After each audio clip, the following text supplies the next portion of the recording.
Aujourd'hui, 20 mars, c'est la journée internationale de la francophonie, placée cette année sous le thème 321 millions de francophones, des milliards de contenus culturels. Rassurez-vous, nous ne parlerons pas de francophonie dans cette émission, mais grâce à elle, nous pouvons communiquer les uns les autres dans la langue française, l'un des véhicules dans nos pays de l'école, de l'éducation, du savoir. Mesdames, Messieurs, bonjour et bienvenue à cette nouvelle audience du tribunal de l'actualité sur Radio Watt FM, la télévision True TV ainsi que sur nos plateformes numériques.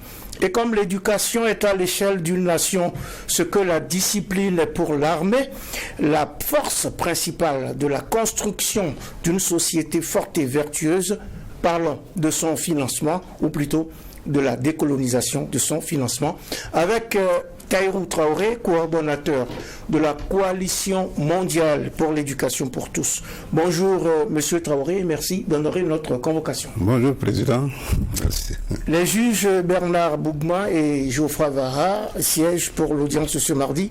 Bonjour juge Bernard Bougma. Bonjour Président Tomangui, bonjour juge Vaha, bonjour Madame, Messieurs. Bonjour juge Bougma, bonjour Président Tomangui, bonjour auditeurs et téléspectateurs. Bonjour juge Geoffroy Vara, bonjour à toutes, bonjour à tous et à nouveau bienvenue à cette deuxième audience du tribunal de l'actualité pour la semaine qui démarre avec les avant-propos des juges que je convoque à présent.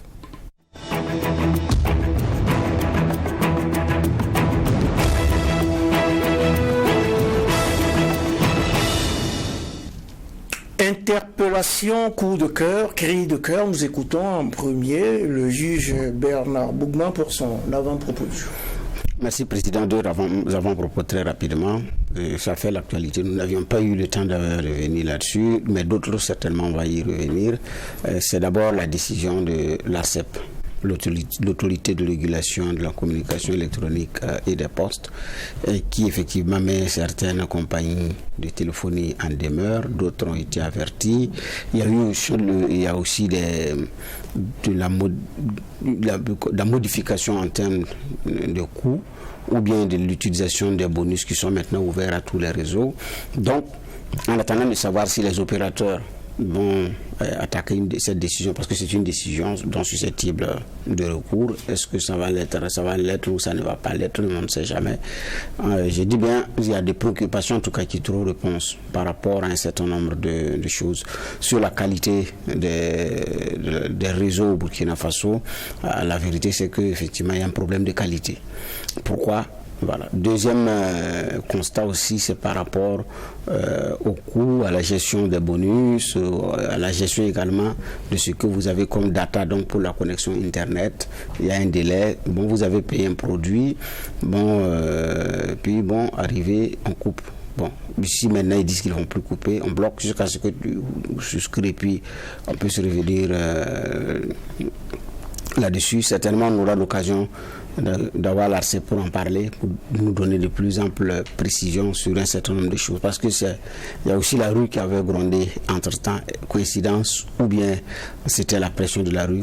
Bon, naturellement, on aura ces réponses-là ici au tribunal de l'actualité, et si tout va bien. Mon deuxième avant-propos, très rapidement, c'est l'ancien chef de l'État, Paul-Henri Sandaogo Damiba, qui se retrouve actuellement à Lomé au Togo, qui demande au chef de l'État actuel de tout faire pour que lui puisse effectivement rentrer. Bon, peut-être que c'est parce que nous sommes civils. Je faisais partie de ceux qui se posaient la question en son temps de la nécessité pour lui de quitter le territoire burkinabé. Parce qu'à la télé, les jeunes ont dit qu'ils ne se sont pas entendus et qu'ils ont vu qu'ils n'étaient pas à la hauteur des enjeux. Donc ils ont décidé certainement, en toute responsabilité, de le débarquer, et de le remplacer. Et puis bon, pour que la transition continue de plus belle manière. Donc c'est entre eux, MPSR. Bon, c'est pourquoi personnellement, le MPSR 1 ou 2, parce que je ne sais pas qui était du 1 et qui était du 2.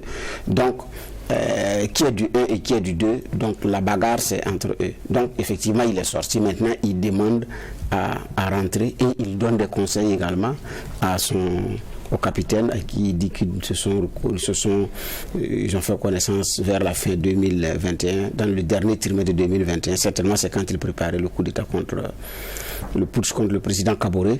Bon, bref, Ce qui est sûr, Damiba demande à rentrer. Pourquoi d'ailleurs il est parti? Est-ce qu'il craignait réellement pour sa vie? Est-ce que ceux qui étaient là étaient préoccupés pour ça? Est-ce qu'on ne pouvait pas trouver une autre façon de faire? Toujours est-il que le constat de ceux qui ont géré le pouvoir d'État et qui sont hors des frontières sont tous des militaires. Du Blaise Compaoré, Yacouba Isaac Zida, lieutenant-colonel Paul-Henri Sandaogo Damiba. Le civil a refusé de bouger et il est toujours à Ouagadougou. Le civil a refusé de bouger et il est toujours à Ouagadougou. C'était une double ration d'avant-propos pour le juge Bernard Bougma. Nous écoutons à présent le juge Ofravara. Oui, merci Président. Ce matin, à l'Assemblée législative de transition, on aura des députés qui vont se pencher sur la fameuse loi qui veut relire la promotion immobilière et foncière au pays des hommes intègres. On sait que le débat n'a pas commencé aujourd'hui. Sous Bénéwendé, un peu avant et jusqu'à maintenant, on peaufine les choses pour essayer de, dit-on, désamorcer une bombe qu'on voit et qu'on craint pour son explosion. Et quand on regarde, il y a peut-être un pan qu'on est en train de travailler à régler avec les agences, mais il n'y a pas que ça. C'est que la spéculation foncière, parce qu'il faut dire la chose comme elle est aujourd'hui, ce n'est pas seulement le fait des agences immobilières. Parce que c'est vrai, elles devraient faire plutôt de la promotion immobilière, mais il y a beaucoup qui se sont mués en juste des promoteurs fonciers. C'est des terrains nus qu'on tente d'acquérir vers ceux qu'on dit chefs de terre, et on trouve les moyens après pour les vendre. Je pense que ce n'est pas la vocation première. Et donc, du coup, ça, c'est normal que ça mérite un regard. Mais ils sont combien, et ça, moi j'écoutais le mot à dire quand je venais, et ils sont combien les Burkinabés qui ont 3, 4, 5, 6 parcelles et qui ne travaillent qu'à le voir comme un investissement. On se dit ça va prendre de la valeur ici, après on vend, on achète un peu plus loin. Et beaucoup de commerçants, beaucoup d'entre nous sont des spéculateurs. Et donc tout cela travaille à ce que cette bombe-là soit encore plus dangereuse que jamais. Maintenant, comment est-ce qu'on va se pencher sur cet autre élan de ce problème? Je pense que ça aussi, c'est des éléments à voir. Mais je pense qu'il y a quelque chose de fondamental qui pourra gérer beaucoup de problèmes dans le secteur. C'est la question de la digitalisation, comme on le dit, de notre administration. Savoir qui a combien de parcelles. Ça va régler beaucoup de choses déjà. Mais depuis on en parle, je ne sais pas si ceux-mêmes qui doivent travailler dessus là, ce ne sera pas les premiers que la machine va indexer parce qu'on se connaît un peu dans ce façon. Donc on regarde ce qui va se passer en tout cas à partir de 9h au niveau de l'Assemblée législative de transition. Le sujet est d'intérêt et j'espère que les Burkinabés qui appellent à chaque fois vont pouvoir suivre cela. Et bon, True TV et WattFM, on l'annonçait d'ailleurs, le retransmet en direct. Et puis dernier avant-propos que j'aurai, c'est à l'endroit de nos petits frères. Le bac c'est aujourd'hui. On va leur souhaiter bonne chance. Est-ce qu'ils n'ont pas déjà commencé? Bon, en tout cas, beaucoup de sérénité. Maintenant, c'est pas la dernière minute. Hein. Ceux qui l'auront bien préparé, en tout cas, sont sereins. Maintenant, il y en a qui comptent aussi sur un peu le coup de poker, comme si c'était du 1xBet. Bon, quelquefois aussi la chance peut jouer, mais on va leur souhaiter quand même bonne chance. Bonne chance donc à tous les candidats, à toutes les candidates à cette épreuve, à cet examen du baccalauréat. C'était la séquence donc avant-propos de la deuxième audience du tribunal de l'actualité pour cette 25e semaine de l'année 2023 qui évoque la décolonisation du financement, le financement de l'éducation avec à la barre les convoqués Tahirou Traoré, coordonnateur de la coalition nationale pour l'éducation pour tous, inspecteur de l'enseignement du premier degré et militant actif du réseau africain de la campagne pour l'éducation ainsi que de la campagne mondiale pour l'éducation. Tahirou Traoré a participé à plusieurs plaidoyers dans ce domaine, pleinement engagé dans la cause de l'éducation, celui qui fut aussi secrétaire général du syndicat national des travailleurs de l'éducation de base, milite pour que tous les enfants du Burkina Faso, d'Afrique et du monde bénéficient d'une éducation et d'une formation inclusive, équitable et de qualité. Voici donc Tahirou Traoré, en 2 mots, face au juge du tribunal de l'actualité sur la question de la décolonisation du financement de l'éducation. On commence avec Bernard Bougma, question de généralité ou dans le vif du sujet? Bon, peut-être une définition de ce qu'on entend par éducation pour tous. Bien, merci Président, merci Monsieur le juge. L'éducation pour tous, comme son nom l'indique, c'est faire en sorte que tous les enfants du monde entier, quel que soit leur âge, leurs conditions sociales, leur état de santé, garçons comme filles, puissent bénéficier de leur droit à l'éducation de qualité, étant entendu que l'éducation est un droit fondamental de l'être humain. Tous les enfants, d'ailleurs tous les adultes, toute personne qui naît, en tout cas a droit à l'éducation. Et c'est pour cette raison que la campagne mondiale pour l'éducation, en tout cas, s'est organisée autour vraiment de ce thème. Depuis 2000, et le combat effectivement est de faire en sorte que cet engagement soit respecté par les chefs d'État et de gouvernement et la communauté internationale qui ici sont engagés, en tout cas à le faire pour la période de 2000 à 2015, ensuite de 2015 à 2030. D'accord. Bernard Bougman? Oui. Vous suivez ou Geoffroy Vara? Moi, je vais entrer un peu dans le sujet, je ne sais pas si vous permettez. Bien sûr. Parce que le thème décolonisation du financement de l'éducation, c'est quoi ce terme-là, décolonisation du financement? Merci bien. Décoloniser le financement de l'éducation, c'est mettre de côté les conditions qu'on met en avant pour financer l'éducation. Si vous voulez, vous le constatez depuis les années 60 jusqu'à aujourd'hui, la plupart des politiques éducatives que nous avons connues ont connu aussi des échecs pour la plupart, parce que les orientations que nous nous sommes voulus, que le pays a voulu, ont été quelque part déviées par des financements internationaux ou bien effectivement des financements dans le cadre mondial. C'est ce qui fait que aujourd'hui on en est là. Nous disons que l'école burkinabé en a souffert. Et ce n'est pas le cas seulement, et c'est dans presque tous les pays du monde entier. Et c'est pour cette raison que la campagne mondiale pour l'éducation a pris la décision effectivement de mettre l'accent sur ce thème en lien avec les engagements que les chefs d'État et de gouvernement ont pris au sommet mondial sur l'éducation qui s'est tenu à New York en septembre 2021. Oui, mais concrètement, comment est-ce que cette colonisation du financement-là se sentait? Pourquoi on dit décolonisation aujourd'hui du financement? Concrètement, bien. Comment ça se ressentait? Très bien. Si vous avez suivi un peu, je prends l'exemple seulement des programmes d'ajustement structurel, où il a été question de l'appliquer au niveau de l'éducation. Le financement du PDEM, le plan de développement d'éducation de base, entre en droite ligne effectivement de ces conditionnalités, parce que le financement était conditionné à ce que l'État vraiment se désengage en quelque sorte du financement de l'éducation et partager les coûts bien sûr avec les bénéficiaires et faire en sorte que les élèves, les étudiants puissent également prendre en charge une partie des coûts de l'éducation. Vous avez suivi un peu le contingentement des bourses au niveau du secondaire, au niveau du supérieur et son annulation au niveau du secondaire. Alors donc tout cela démontre que le financement ne pouvait pas nous permettre d'aller effectivement dans la direction que nous avions prise. Aussi comme élément de fond, c'est la réduction du temps de formation des enseignants. Alors donc toutes ces conditions présidaient effectivement au financement du plan de développement d'éducation de base. Voilà, donc c'est ce que je peux dire à ce sujet. Maintenant, je laisse à votre disposition.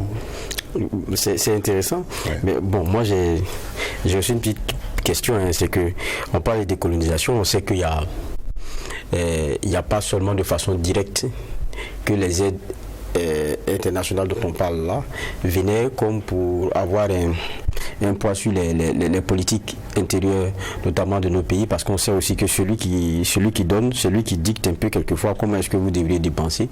Et donc ça devenait un peu problématique quand quelquefois ce n'est pas forcément en adéquation avec vos intérêts.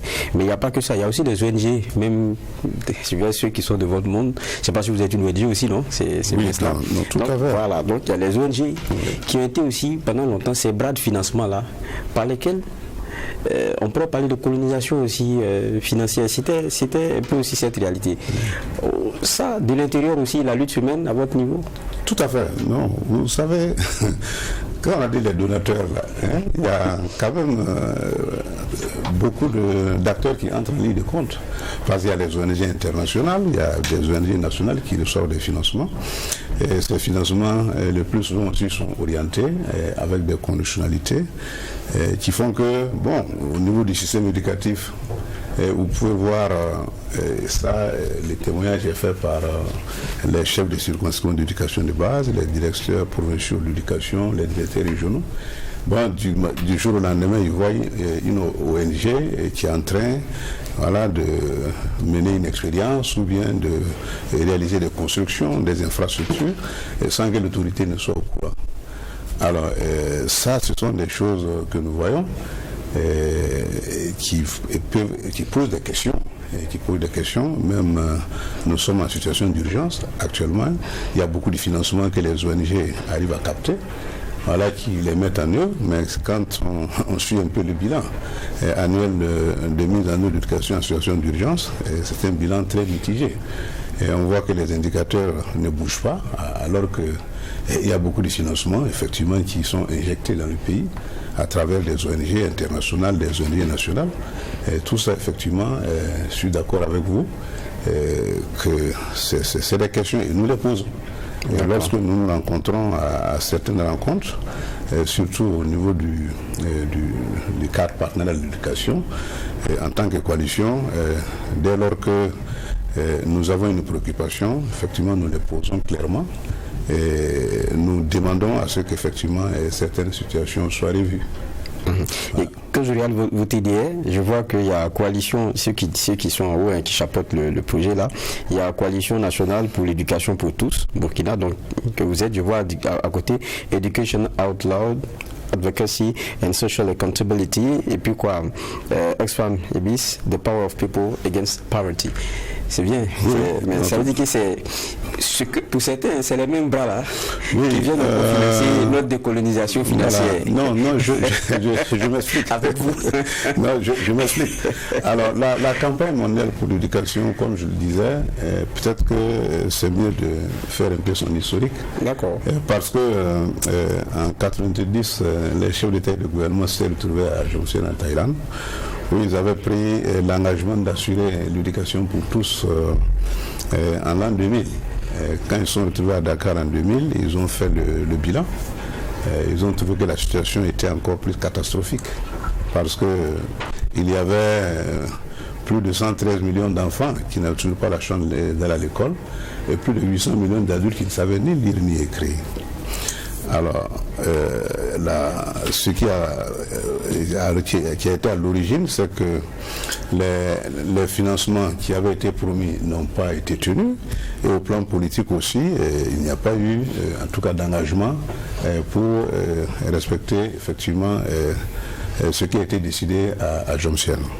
Alors, la société civile qui a pris une part active au forum de Dakar a décidé de se constituer en une vaste campagne mondiale pour suivre de près les engagements qu'ils ont pris pour 2015. Et c'est ainsi que on s'est organisé, on a créé la campagne mondiale pour l'éducation dont le siège est à Johannesburg. La campagne a mis en place des réseaux continentaux pour l'éducation et dans les pays, la coalition nationale pour l'éducation. Donc c'est une chaîne. Voilà, donc au niveau national, nous faisons le suivi et nous remontons les informations au niveau régional. Notre réseau régional, c'est ANCEFA, le réseau africain de campagne pour l'éducation pour tous, les sigles en anglais, c'est ANCEFA.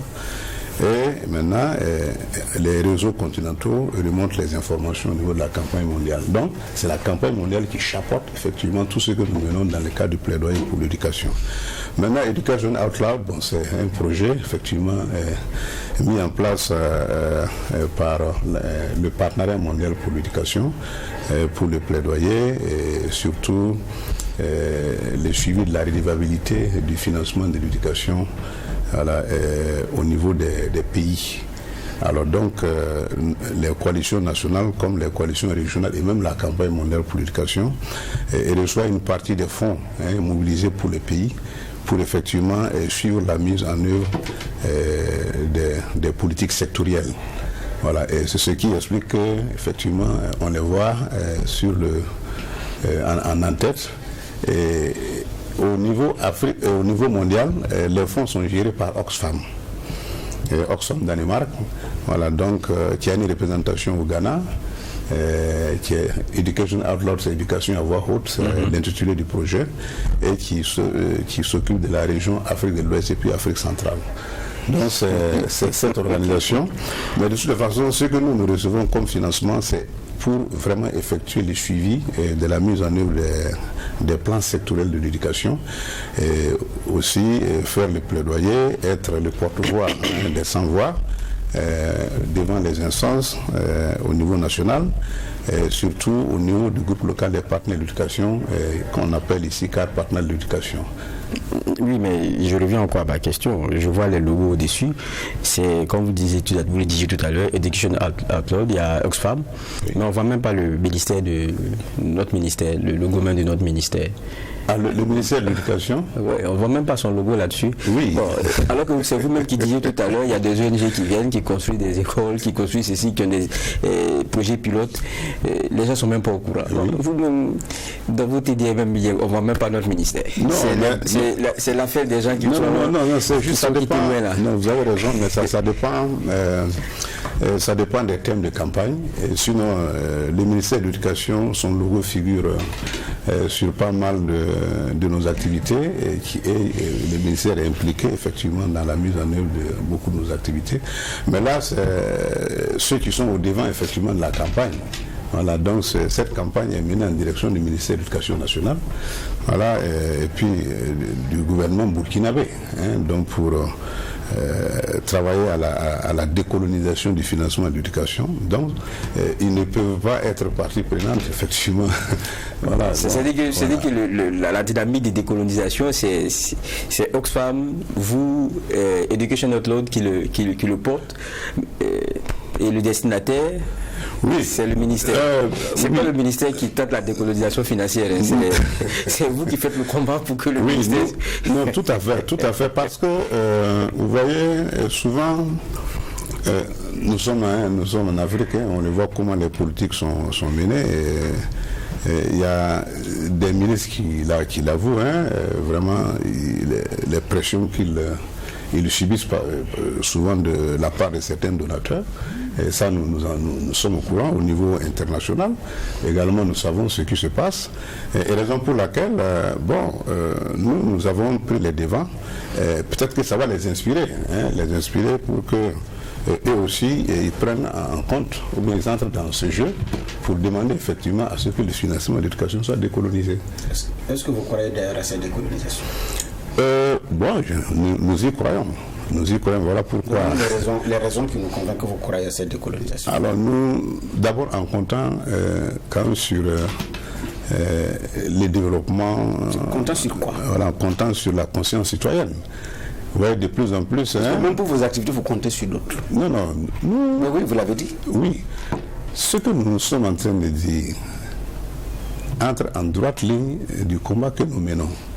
Pas du bon, parce que nous recevons un financement surtout du partenariat mondial pour l'éducation qui va nous empêcher quand même de dire ce que nous pensons. C'est pas ça, c'est pas le fait de ne pas dire, mais c'est lui-même qui vous donne l'argent pour dire ça, que ce que vous dites n'aura pas d'effet. Il vous donne l'argent juste pour la campagne. Oui. Non. Parce que qui est derrière, qui finance, au fond, c'est une organisation qui vous donne l'argent, mais qui donne l'argent à l'organisation que vous donnez? Ce sont les pays. Quel pays? Les pays du Nord. Ce sont les États ou des organisations? Il y a les États, il y a les organisations. Voilà, parce que si vous prenez le partenariat mondial pour l'éducation, nous tous nous faisons partie. En fait, c'est un partenariat pour la mobilisation des ressources pour le développement de l'éducation. Parce que alors dans ce qui est mobilisé, il y a 1% qui est mobilisé pour la société civile au niveau du monde, au niveau mondial, pour suivre de près les engagements qui ont été pris par les États. Par exemple, si vous prenez au niveau du Burkina Faso ici, donc nous avons élaboré un plan secteur de l'éducation et de la formation. L'État reçoit un financement pour la mise en œuvre de ce plan sectoriel. Alors, en tant que société civile, effectivement, c'est de nous assurer que nous sommes impliqués dans l'élaboration, effectivement, de la politique et que nous sommes engagés dans le suivi, donc pour, en tout cas, être sûrs, que les indicateurs qui ont été élaborés au départ sont en train d'être mis en œuvre. D'accord. Voilà. Donc vous êtes contre la colonisation de l'école. Vous voulez la colonisation, mais l'État reçoit de l'argent venant du colon, mais vous suivez l'exécution de ce argent. Ce que je suis en train de dire. C'est ça que vous n'arrivez pas à comprendre. Parce que le principe c'est de dire ça ne doit pas. Mais si ça veut que vous-même devez suivre l'exécution et comment ils dépensent cet argent pour rendre compte si ça a été finalement fait pour respecter les indicateurs, moi je ne vous comprends pas. Par exemple, la décolonisation. La décolonisation, c'est éviter effectivement de conditionner les financements par une orientation. Par exemple, vous juste Bernard Bougouma, vous décidez quand même, bon, moi je suis dans un problème et vous me venez en aide. Bon, et vous donnez la condition, ce que je dois faire avec l'argent pendant que moi j'ai mon problème à résoudre. En ce moment, ce n'est pas possible.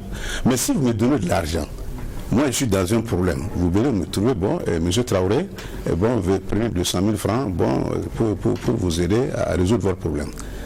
Vous n'avez pas posé de conditions. Moi, j'ai la latitude, effectivement, d'utiliser cet argent pour résoudre mon problème de la manière dont moi j'ai pensé. Il n'y a aucun problème. Oui, mais si pour un problème ponctuel, moi je peux comprendre que je peux vous poser plusieurs conditions.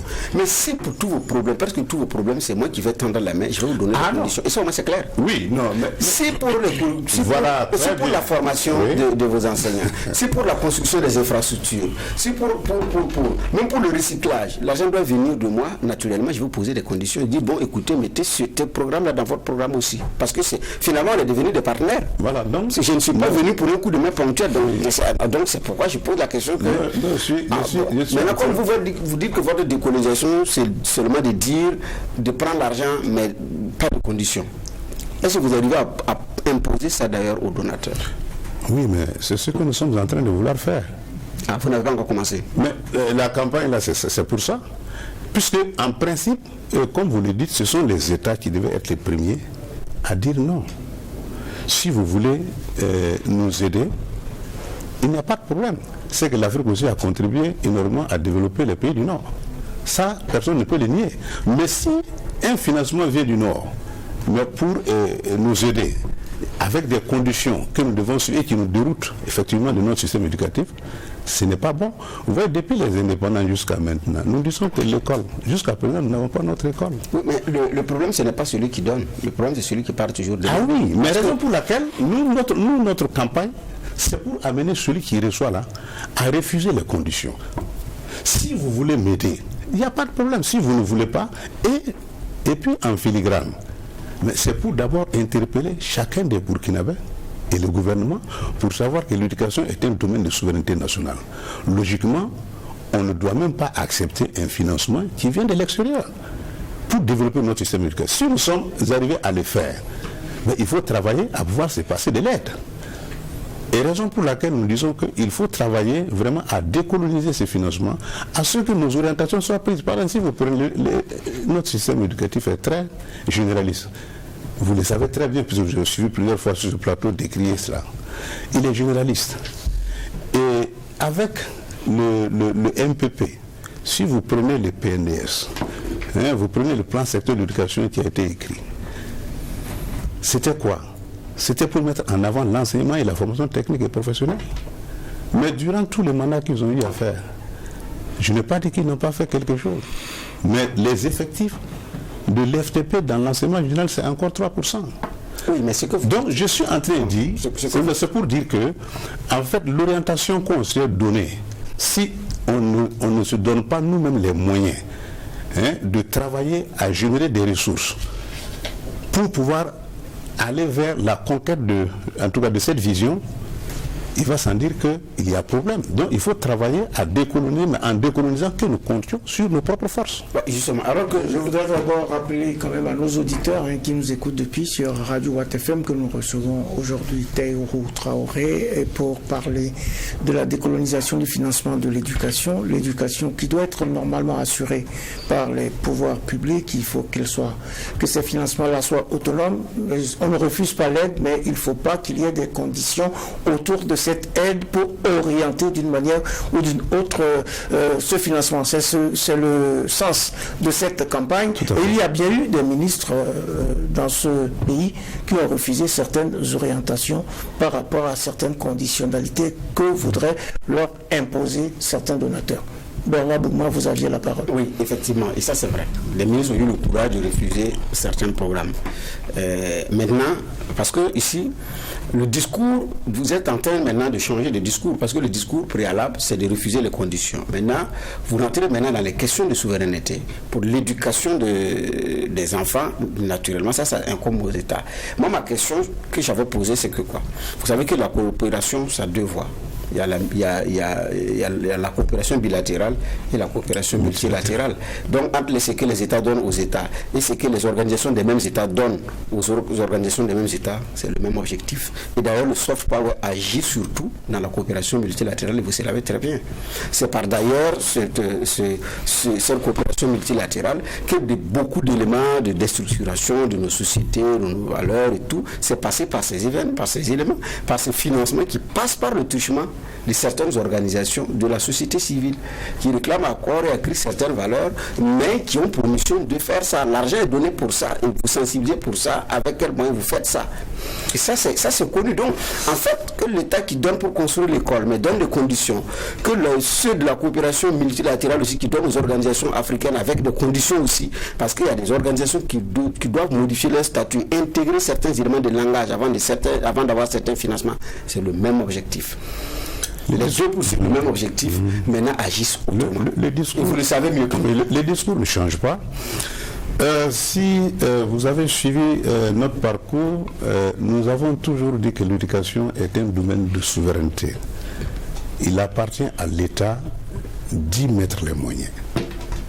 Et les moyens qu'on injecte dans l'éducation doivent être gérés de façon à ce que nous puissions obtenir effectivement des résultats conformément à la finalité éducative de notre pays. Donc avoir des citoyens responsables, travailleurs, créatifs et qui sont à même de se développer, de développer leur milieu de vie et de développer leur pays. Donc en disant de décoloniser, c'est la suite logique de notre demande. Parce que si, malgré tout ce que nous sommes en train de dire, nos États, effectivement, continuent de tendre la main, et ces financements, on les reçoit avec des conditionnalités qui nous empêchent effectivement de réaliser nos finalités éducatives, il va sans dire que nous devons crier à la décolonisation. Là, ça touche les deux aspects. Il y a le niveau national et il y a le niveau international. Voilà, je me suis intéressé par votre action vis-à-vis du niveau national. Oui. Qu'est-ce que vous leur dites? Alors, ce que nous disons, c'est de compter sur nos forces. Nous, vous entendons moins sur ça. Ah bon?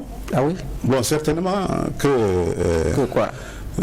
Nous ne sommes pas passés sur votre plateau directement vis-à-vis avec vous pour en parler. Sinon, nous sommes sur cette question, c'est pas aujourd'hui. C'est depuis quand? Ben, c'est depuis les années 2000. Depuis les années 2000. Puisque et avec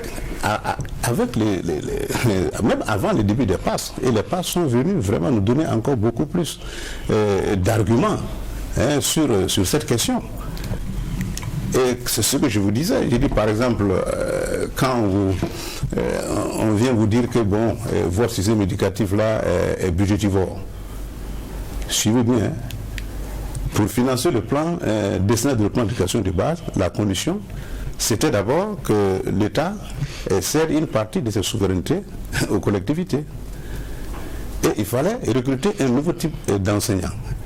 Et là-dessus, vous avez suivi un peu, avec le programme d'enseignement supérieur, comment ça s'est passé, les contractuels qu'on avait recrutés, qui n'étaient pas sûrs, qui n'avaient pas de statut, comme ceux de la fonction publique.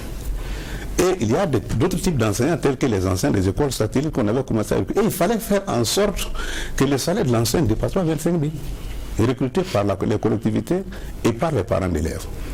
Je le dis parce que j'ai été à un séminaire de la Banque mondiale où la question a été soulevée, où on demandait au pays de s'expliquer. Voilà, sur la mise en œuvre de plan d'éducation de base, où un des économistes de la Banque mondiale qui a contribué à l'écriture de ce plan avait indiqué que le pays ne pouvait pas se donner le luxe d'avoir plusieurs types d'enseignants. Les instituteurs principaux, les instituteurs adjoints et certifiés, les instituteurs adjoints certifiés, les instituteurs adjoints, que ce n'est pas possible. Ce qu'ils avaient décidé avec l'État, c'est de recruter des enseignants niveau 4e. Mais c'est normal, puisque c'est lui qui donne l'argent. Niveau 4e, non. C'est lui qui donne l'argent. Attention. Ah ben oui, mais il vous donne l'argent. Voilà pourquoi nous disons à notre État qu'ils ne sont pas d'accord. C'est pourquoi j'ai dit. Nous l'avons dit. Moi particulièrement, peut-être ceux qui étaient là-bas, il y a qui vraiment, Jacques, il est toujours là, il est vivant, il était le secrétaire permanent du PDEP. Il y a Thierry Ernest Konomo, il y a Ziba Tiassay, on était là. Moi je leur ai dit, j'ai dit en face au Burkina, on n'acceptera jamais ces conditions. Et nous nous sommes battus, on a rejeté cela. Et le Burkina a été le seul pays en son temps à pouvoir résister. Et aujourd'hui, tous les pays s'inspirent de l'expérience du Burkina. Alors justement, je crois que décoloniser le financement de l'éducation, c'est aussi rester focus sur l'orientation, les objectifs du système éducatif national, donc recueillir le financement qu'il faudrait. D'ailleurs, à New York, je crois qu'il a été retenu que les États doivent financer l'éducation, doivent le faire en utilisant le maximum de ressources disponibles qui comprennent les ressources actuelles internes, PIB, impôts, prêts, et externes, coopération internationale, ainsi que celles qui pourraient être mobilisées par une réforme fiscale progressive et d'autres réformes. Le problème, c'est de pouvoir donc ne pas changer de système éducatif du fait de ces financements qui viennent d'ici ou d'ailleurs. Geoffroy Vara, je rappelle aussi que c'est Théo Barry qui est notre qui est notre convoqué du jour à cette audience. Oui, Geoffroy Vara. Oui, en fait, là-dedans, moi, j'avais commencé mes questions, Bernard a renchéri, mais je reste toujours sur ma fin. C'est-à-dire, quand vous dites que le ministère est le destinataire, moi, je ne comprends pas. Je m'explique. On parle de décolonisation du financement. Ce qui dérange là, c'est que celui qui donne dicte une loi qui n'arrange pas celui qui reçoit, qui a sa propre politique d'éducation et qui a sa propre vision par rapport à cela. Mais pourquoi est-ce que c'est à celui à qui on donne la contrainte là qu'on s'en va parler de décolonisation? Alors que le principe de la décolonisation, c'est celui de la non-imposition de politique qui soit contraire à celle de la doctrine de celui qui les reçoit. Ça me paraît un peu bizarre. Pourquoi est-ce que vous n'êtes pas vent debout en train de sensibiliser plutôt les donateurs là, plutôt que de venir parler au ministère? Au ministère, parce que là, on est dans le cœur du sujet maintenant. Au ministère, je vais dire au ministère, à chacun des États, ce qui est demandé, et vous le rappelez même, pour ce qui est du Burkina, c'est l'engagement de mettre 30% du budget, d'allouer au moins 30% du budget à l'éducation. Je pense que le budget 2023, il est dans cette fourchette-là. Quand on regarde, même c'est, comme le disaient les journalistes, c'est l'éducation qui prend la part du lion, c'est 30%. Je pense qu'après, c'est sécurité. Voilà. C'est d'abord la sécurité. Non, c'est 28, la sécurité vient après avec 28,4%, si ma mémoire elle est bonne. Pour ce qui est de part alloué à ces différents secteurs dans le budget. Donc le Burkina a pris cet engagement-là. J'ai l'impression que c'est plutôt assumez-vous maintenant pour financer votre affaire. C'est ça qui est le vrai discours. Sinon la décolonisation là, franchement moi je ne vois pas votre décolonisation là. Bien, merci. nous sommes vent debout contre notre gouvernement. Non, c'est le ministère, c'est le gouvernement. Non, pas contre le ministère. J'ai dit, voilà. je pensais que c'était plutôt vers les donateurs. Non, les donateurs que vous avez sensibilisés. Oui, non, la sensibilisation, ça de notre organisation, en tout cas, est tellement faite de telle sorte que chacun a un rôle à jouer. Au niveau de la campagne mondiale, il y a les pays donateurs qui financent l'éducation, qui sont membres du partenariat mondial pour l'éducation. Alors, les sociétés civiles du Nord, eux, ils font ce travail de décolonisation, effectivement, du financement de l'éducation au niveau des bailleurs de fonds. Okay. Et c'est leur travail. Au niveau régional, c'est au niveau des institutions telles que l'UEMOA, telles que la CEDEAO, la SADC, l'Union africaine. Le niveau régional également agit à ce niveau. Et nous, au niveau national, nous n'avons en face que notre gouvernement et notre ministère de l'Éducation nationale, à qui effectivement nous travaillons à faire en sorte qu'ils respectent les engagements de financer l'éducation. Voilà, donc c'est un travail qui est planifié et chacun a un rôle à jouer. Et à la fin de la campagne, on va se retrouver, on a l'Assemblée mondiale, et il y a d'abord l'Assemblée régionale, on se rencontrera, on fera le point, et au niveau mondial, on le fera également. Donc c'est dire que la décolonisation, le schéma vient depuis loin, de loin, voilà, du niveau mondial au niveau régional et avant d'atteindre le niveau national. Donc c'est un combat qui est d'abord porté au niveau mondial. Pourquoi pas l'inverse justement?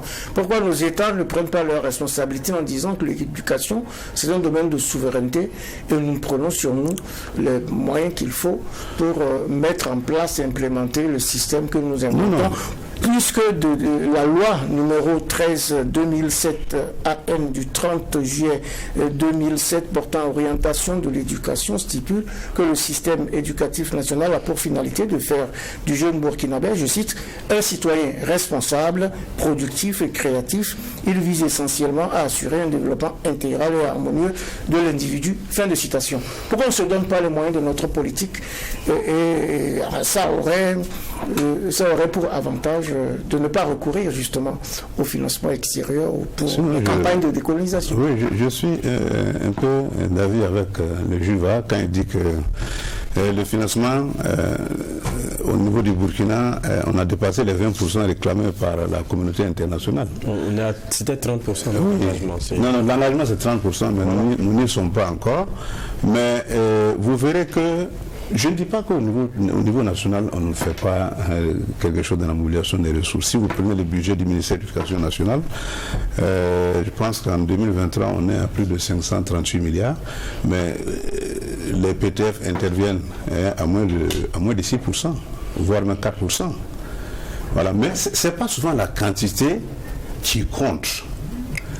Voilà. Le peu qu'on donne, on agit sur ça. Parce que, si vous prenez le budget de l'éducation nationale, on a à peu près 5 à 6% seulement pour les investissements. Le reste, vraiment, c'est pour le fonctionnement. Alors, donc, quelqu'un qui intervient pour réaliser des salles de classe, c'est difficile. Sur le peu qu'on a, vu vraiment la demande, c'est assez compliqué. Mais celui qui vient vous aider avec une centaine ou 200 salles de classe, mais il peut vous amener, si vous n'y prenez garde, à changer votre orientation. Parce que la pression est là au niveau du pays. Voilà, les gens veulent des salles de classe, il y a ceci, il y a cela. Alors, l'organisation des examens, s'il y a un problème, on voit que le budget n'est pas bouclé. Si quelqu'un d'autre doit financer pour vous permettre de pouvoir régler votre problème, il peut rapidement vous soumettre à des conditionnalités. Ça, on le voit. Donc, il y a des efforts de financement au niveau national, mais ce n'est pas arrivé. Puisqu'on recrute chaque année des enseignants. Vous voyez, plus on recrute d'enseignants, moins, on arrive à investir. Parce que ça joue, c'est comme un système de balance, quoi. Voilà. Oui, l'autre aspect de cette souveraineté de l'éducation aussi, c'est le contenu des curricula. Oui. Parce que ça aussi, c'est un autre enjeu par rapport à la souveraineté. Est-ce que votre plaidoyer touche ce sens ou c'est seulement la décolonisation? Ça, c'est une très bonne question. c'est ça le vrai problème. Puisque depuis 2003, nous nous sommes engagés à relire les curricula. Parce que les programmes, c'est dit bon, les programmes ne sont plus adéquats, c'est volumineux. Et le monde enseignant a crié à corps et à cri pour qu'on puisse effectivement aller à la révision des curricula. Mais depuis qu'on a commencé la révision des curricula, d'abord c'était avec l'approche par les compétences. Et tout de suite, les Belges sont venus. On dit bon, voilà, c'est l'approche belge qu'on va épouser. Et on a commencé, et ils ont financé. À un moment donné, les Canadiens sont venus, on a mis ça de côté, et ce qu'on a commencé avec les Belges. Et entre-temps, les Français sont venus, les Japonais sont venus. Et aujourd'hui, on ne sait plus vraiment, jusqu'à présent, où sont les limites, effectivement, de nos curricula, sur notre programme. Bon, on est en expérimentation, mais j'avoue que la question des curricula est effectivement le vrai problème, puisque toute l'orientation qu'on donne au système éducatif, c'est à partir des curricula. Nous disons que nous voulons des citoyens travailleurs créatifs. Mais si dans les curricula, vous ne prenez pas cela en compte, mais ça veut dire que vous n'allez nulle part. On est là sur les curricula, mais le système est toujours le même.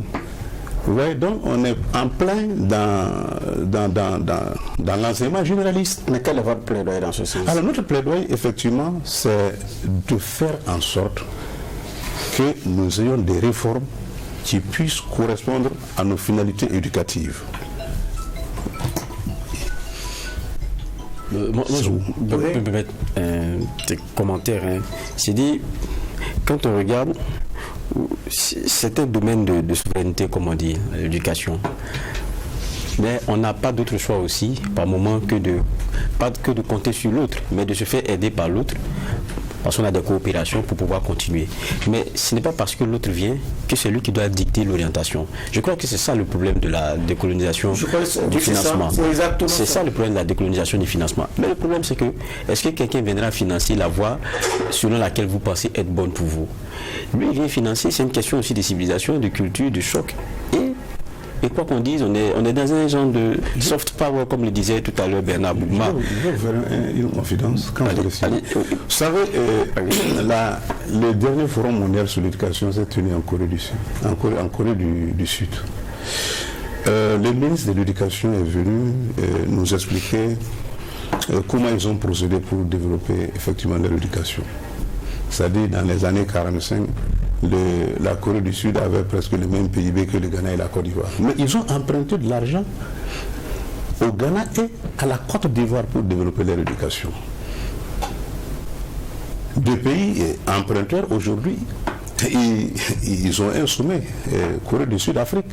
Donc ça veut dire que le financement qu'on reçoit doit être...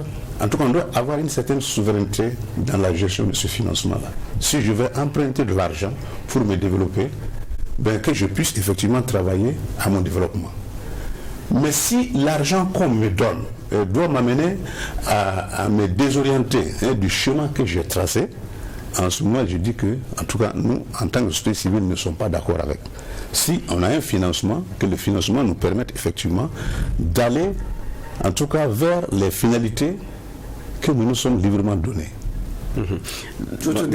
Voilà ce que je disais. Donc, et quand on regarde, c'est l'expression ici d'une souveraineté. Donc, il faut accepter de faire, pour moi, des sacrifices sur ce chapitre-là. Mais quand on regarde, on ne se dit pas aussi souvent toute la vérité. On va dire non, 20-30% du budget est alloué à l'éducation.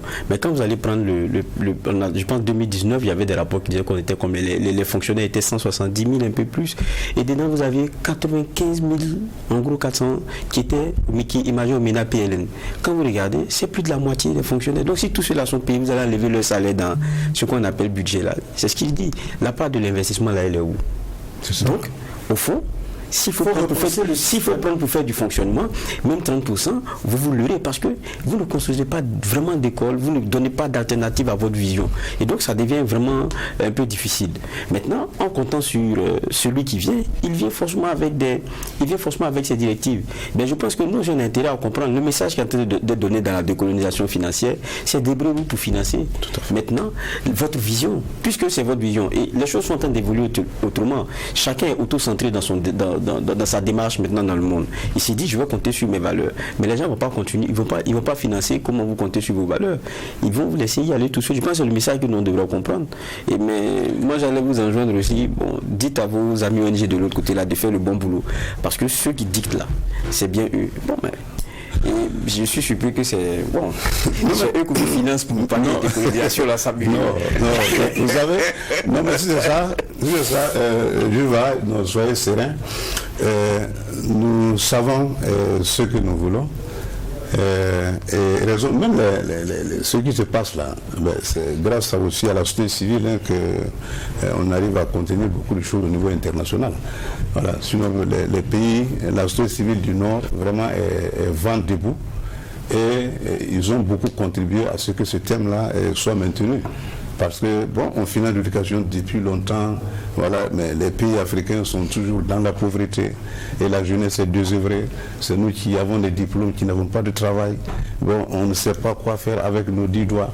Donc ça veut dire que, quelque part, les bonnes politiques, c'est-à-dire que l'Afrique avait pensé au niveau des années 60 pour faire en sorte que l'école soit intégrée au milieu, l'école soit un vecteur de développement socio-économique, mais toutes ces bonnes intentions ont été mises à l'écart parce que tout simplement quelqu'un est venu dire si vous voulez que je fasse là, ce que vous êtes en train de faire ce n'est pas bon.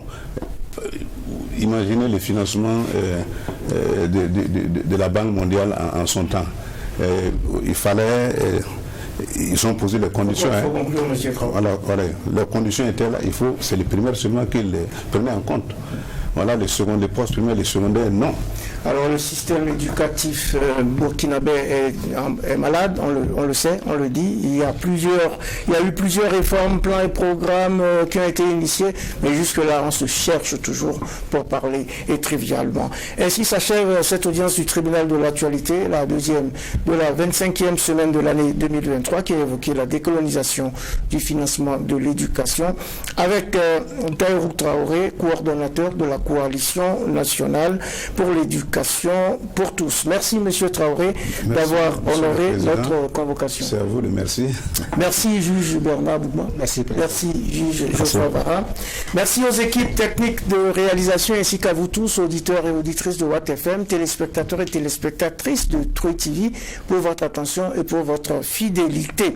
Hommage à toutes nos forces combattantes et courage à chacun sur son front de travail dans le chantier de la reconstruction de la paix. Prenons soin les uns des autres en attendant de retrouver le tribunal de l'actualité demain, mêmes heures, mêmes antennes, avec un maillet toujours aussi juste, incisif et sans complaisance. Mais surtout, ne zappez pas tout de suite après. Vous pourrez suivre en direct sur nos antennes radiophoniques et télévisuelles la retransmission des débats des députés de l'Assemblée législative de transition sur le vote de la loi portant donc promotion immobilière.